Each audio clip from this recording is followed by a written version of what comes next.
Attending to another is the foundation of being able to help them. Being attended to helps the other to be self-reflective, to explore self, and to freely share self. Attending skills involve the verbal and non-verbal behaviors that help another to fully experience being listened to and cared for. We all know what is written here, nothing new. What does attending mean? Undivided attention. If I am listening to someone, I must make that eye contact. I must give them that time, that thought, and that attention. And with that, I am being with that individual. I must pay attention to what an individual is saying or doing. It's both verbal and non-verbal. Attending skills involve behaviors, as I mentioned, both verbal and non-verbal, that allow for a full experience. Attending is more difficult than it seems. We all think when everyone tells us, pay attention. Pay attention involves three facets, the ones that have been mentioned there. Put your whole self in. In order to attend to another, a listener must give the other space and time. Avoid thinking too much about self and what they know or want to say. Most people are not good listeners. You may be surprised at how hard it is to allow silence or resist the temptation to talk, especially to yourself.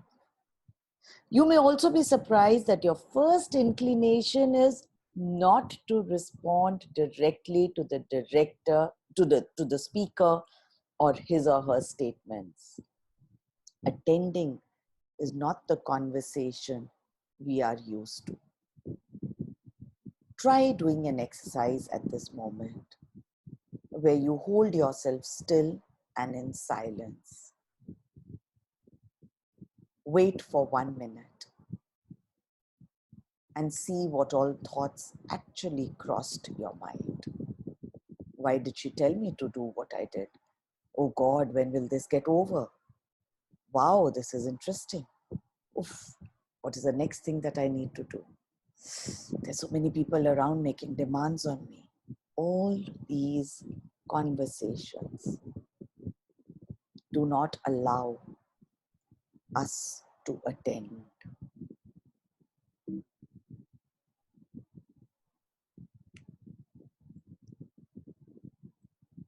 Attending skills require certain behaviors. The first, an eye contact. What I'm doing is in total contrast to what I am saying. What I'm saying is in total contrast to what I'm doing. But believe you me, I am making an eye contact with you. The voice tone. The fluctuations in the voice are of importance. The body language. How do you sit? What is the posture? Where have you put your hands? However, folded your legs if you're sitting. Verbal tracking. While making a conversation, try and stay on the topic. Not move from one to the other, to the third, to the fourth. Interpersonal skills get enhanced when the other one gets to know that you are with them. All of us work very hard, but we have people around us making demands and we have to respond to them endlessly. Some of us work too hard. We spend time but we waste energy on emotional battles that can be avoided or wars that can be prevented. Time and talent are eaten up by needless conflicts and useless quarrels, both extrinsic and intrinsic in nature, which means your internal war also happens most of the times. Listening, which we say, is often selective. Hence, attention gets adversely impacted. We do attend to different aspects of what we hear, but our perceptions of what we listen affect how we respond.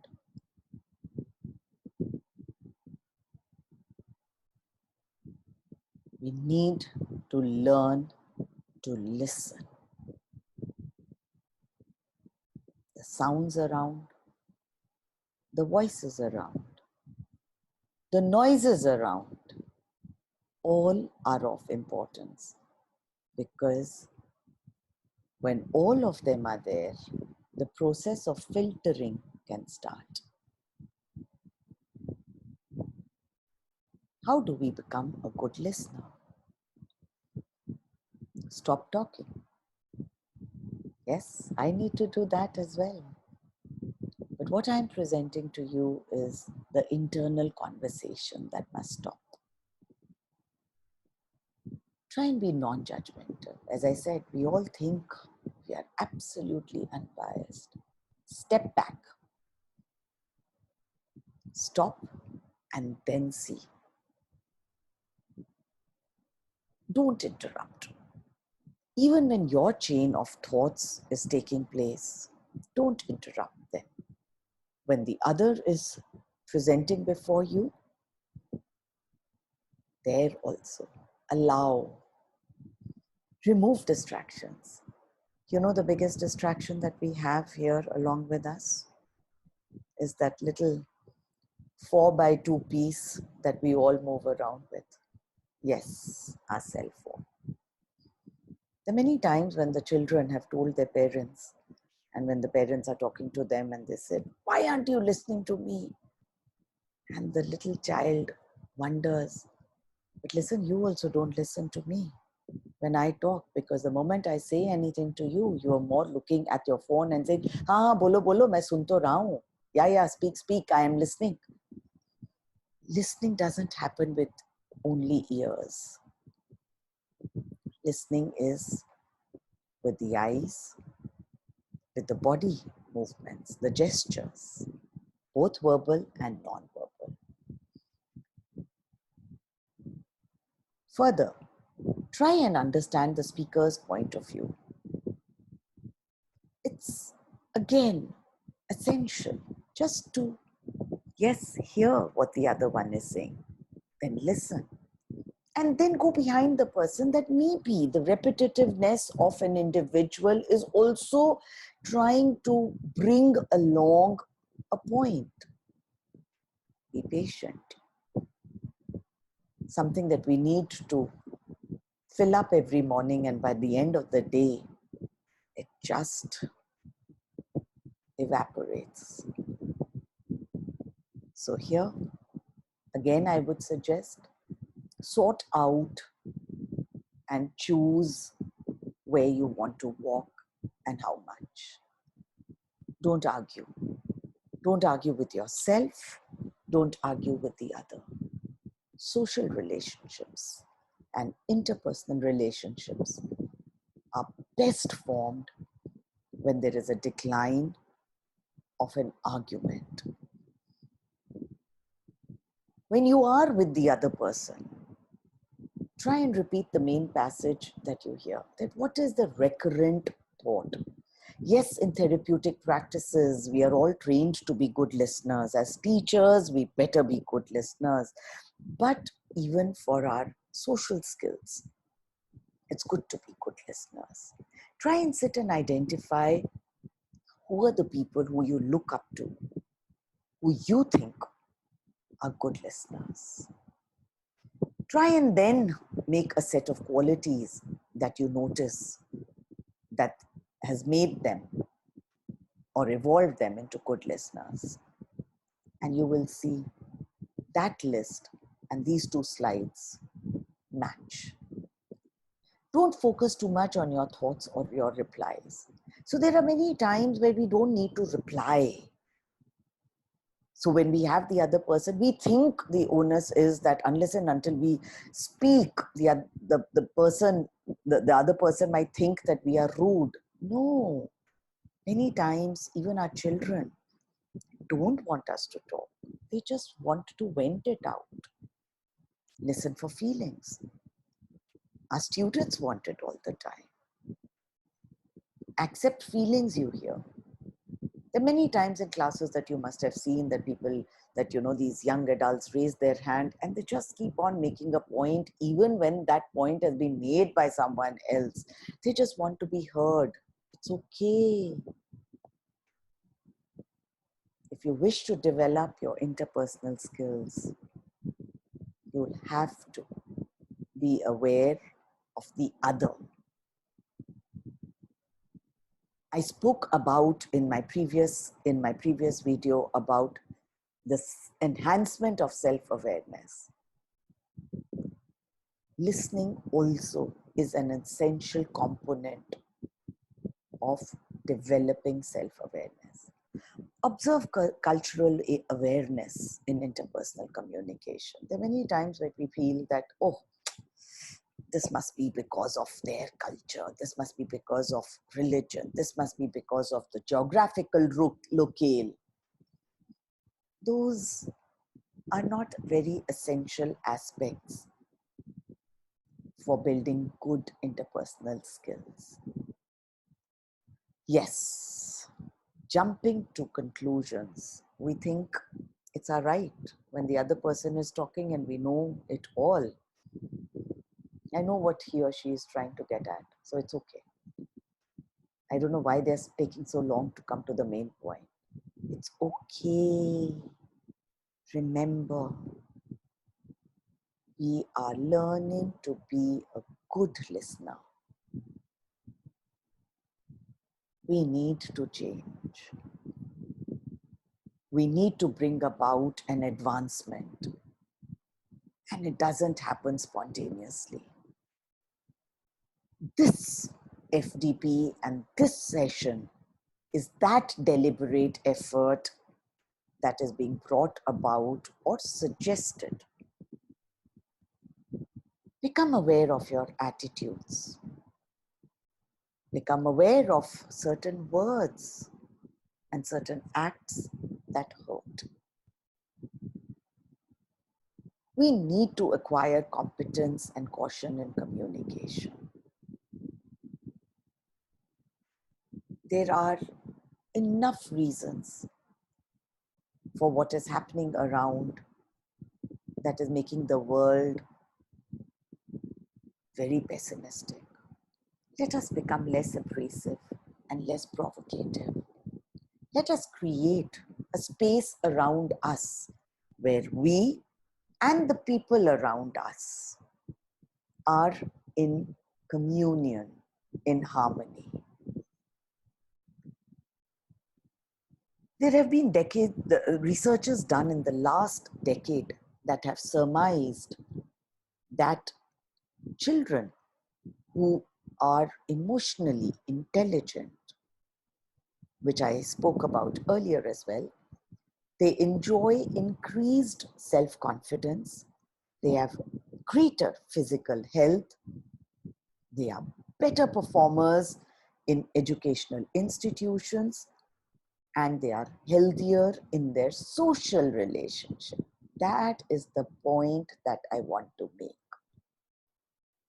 In order for a healthy social relationship, we need to provide coaching to our emotions. We need to become coaches to ourselves and with people around us. The consequences of failing to learn the basics of emotional coaching are dire. Evidence suggests, for example, girls who fail to learn to distinguish between feelings like anxiety and hunger are most at risk for eating disorders. For boys, impulsivity in early years may augur a heightened risk of delinquency or violence. And for adolescents, an inability to handle anxiety and depression increases the likelihood of later abusing drugs or alcohol. We have these youngsters around us who need emotional coaches. Since we are in a profession where we do interact with this age group, emotionally coached teachers had students who later were emotionally intelligent beings. They had more general abilities in the area of their own emotions than children who were not coached. These abilities included being able to regulate their own emotional states. These children were better at soothing themselves when they were upset. They could calm down their hearts faster. Because of the superior performance in that part of their physiology that is involved in calming themselves, they had fewer infectious diseases. They were better at focusing attention. They related better to other people, even in the tough social situations they encountered in middle childhood, like getting teased, where being overly emotional is a liability, not an asset. They were better at understanding people. They had better friendships with other children. They were also better at situations in schools that required academic performance. In short, they had developed a kind of IQ that is about people and the world of feelings, which is emotional intelligence. You know, while IQ is thought to be fairly fixed and relatively impervious to the effects of education, it appears that emotional intelligence can be developed at any age. I am speaking to a group of, I think, 24 years and above. Recent research on brain development suggests that adolescence is a critical period for development of emotional intelligence. And I'll tell you why. Developmentally, these young adults are in a period marked by great concern with questions of identity. Who am I? What am I becoming? Who should I be? They are self-absorbed and interest in family matters wane. They are on a journey of self-discovery and they are constantly steering first in one direction and then another, trying to find a way that's true. Hormonal changes may cause uncontrolled and rapid mood shifts. Social environment also exploits these young minds by putting them to drug abuse, smoking, eating disorders, etc. I'm requesting each one of you to move in this stepwise direction of emotional coaching. I will try and walk you all through an interesting gradation of enhancing interpersonal skills through emotion coaching strategies. So as teachers, now I address you that emotion coaching requires some degree of patience and creativity. So the teachers have to be in a relatively undistracted, if not calm, frame of mind to do it well. It helps if these young adults are in a teachable state. Think strategically. You want to seize opportunities when the student is most likely to be receptive. I spoke about one situation. You could try it in any situation with people around you, at home, or anywhere outside. It works. The first step, be aware of your own emotions. So this is where what I did in the previous presentation. You are experiencing empathy when you feel your heart goes out for that person, when you know what they are feeling. This is the foundation of emotion coaching. So when your heart goes out for the other, then you are experiencing empathy. If your heart doesn't go out, if your mind crackles, and if your thoughts are in constant jabbering with each other of, oh, they're putting on a front and it's not true, and I don't even know if the person is expressing a reality, it's a put on. If you are going through that dialogue with yourself, don't enter. Don't get into emotional coaching. The second step, recognize emotional expression as an opportunity for intimacy and teaching. When you address feelings which are low in intensity and you have expressed your interest in these low feelings, you have cashed on a great opportunity. That is where, of course, intimacy will happen.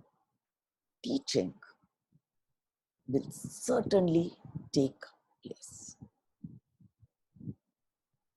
The third step is to listen. I've spoken about what are some of the techniques. You have to listen to the other in order to validate the feelings, which means the questions cannot be asked. Allow for an open space of conversation. So if there is someone who comes to you with a feeling of what they are going through, don't start off by saying, yeah, I've been there, done it. It happened with me, don't worry. It won't impact you. Nothing will happen. Go ahead, move on, be strong, be confident. Share examples sparingly. Sparingly. The next, label emotions in words.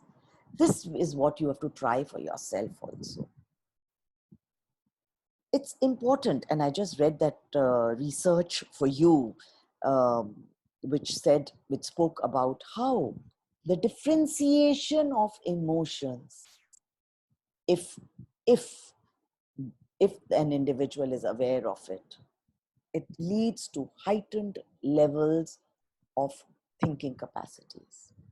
Your disgust must be different from being sad.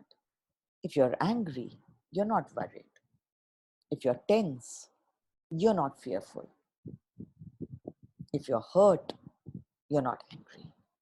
Label the emotions, because again, researchers have said and have spoken amply about how when you accurately and aptly label an emotion, it has a soothing effect on the nervous system. Last, the fifth step. Move towards a goal, which means help or arrive upon an appropriate way to solve the problem that the other person has come to you with. Whatever the upsetting situation is, try and set limits, help identify goals if you can. If you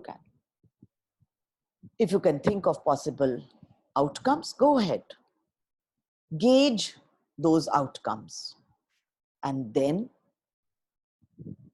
make sure that you are aiding in the choice of a solution, not forcing the choice. You are simply facilitating a choice.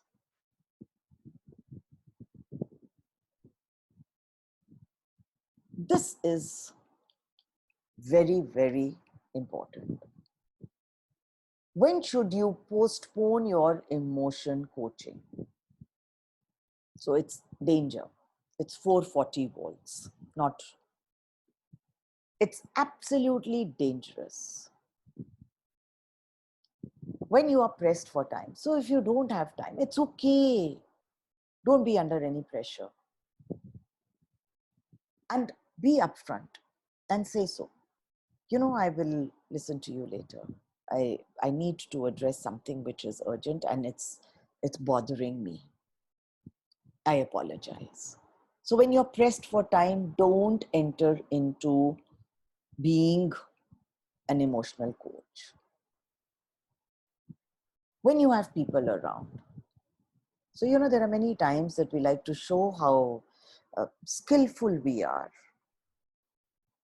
Don't do that to these young adults. They don't like it.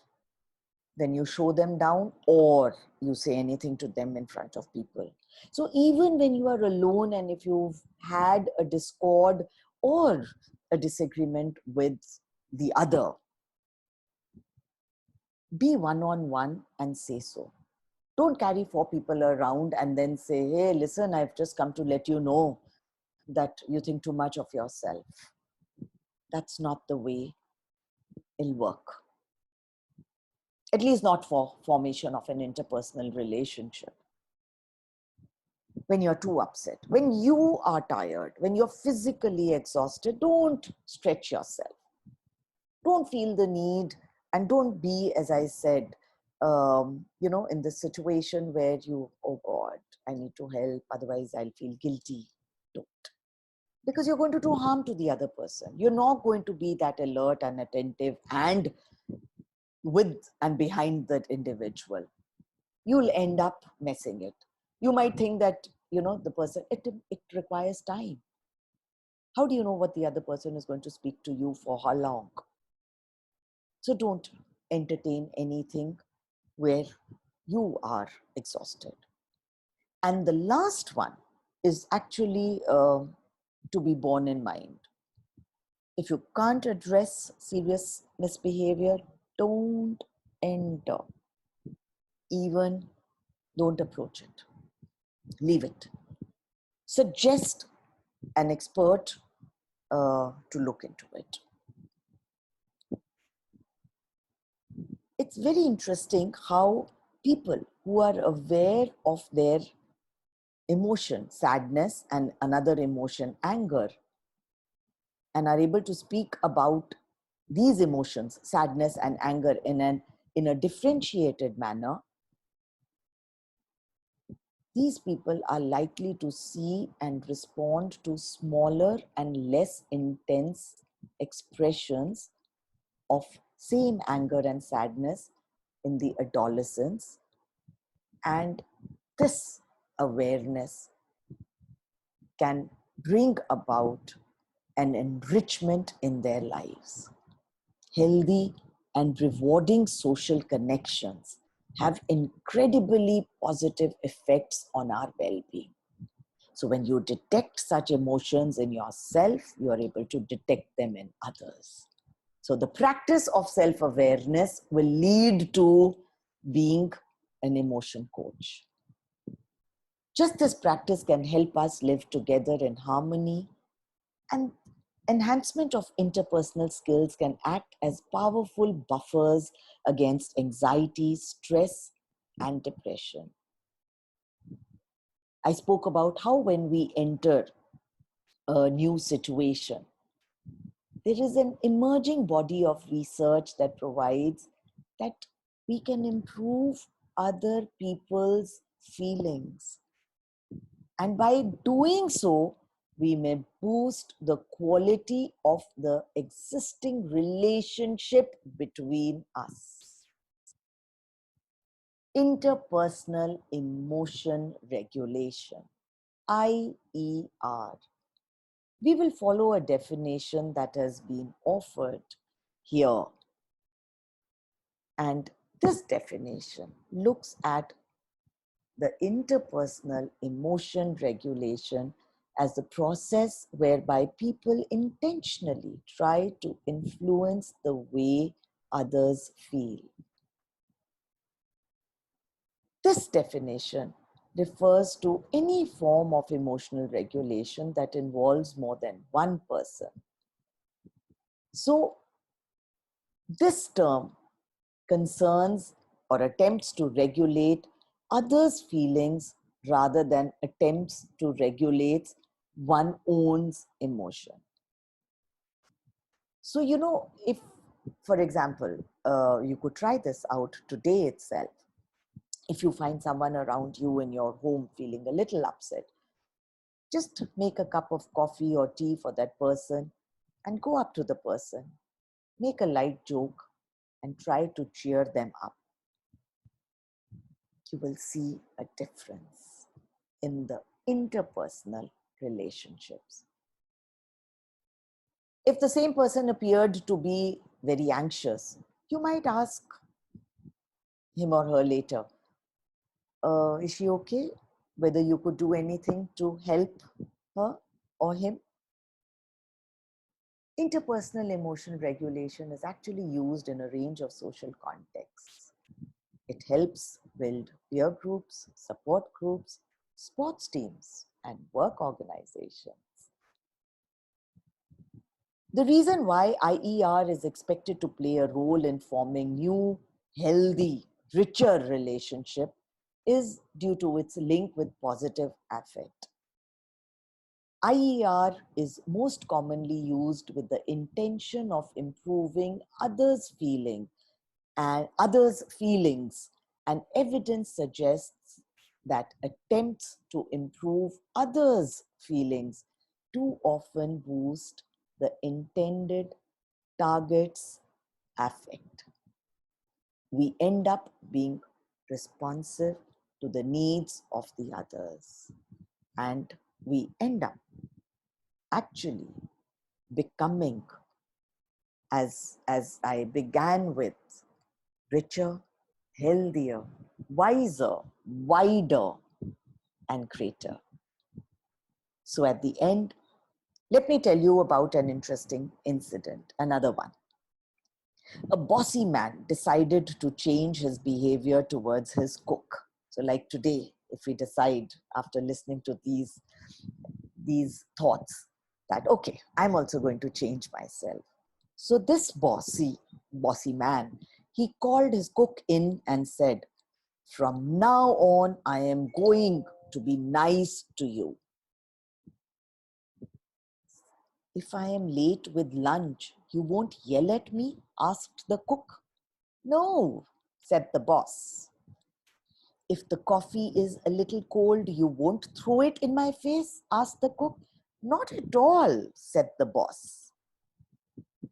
If the chicken steak is too well done up and is hard, you won't deduct its cost from my salary? Asked the cook. Definitely not, assured the boss. Okay then, said the cook. Then I'll stop spitting in your soup. We give a lot of opportunities to a lot many people to spit in our soup. It is in our interest to reduce their wish for revenge. Let us guide our adolescents, people around us, to understand and regulate their emotional world. Thank you very much. It was indeed a pleasure to present all of this to you. I will share my email ID with you and would love to hear responses from you regarding all the thoughts that have just been put forth. Please go ahead and feel free to give me a feedback. Thank you.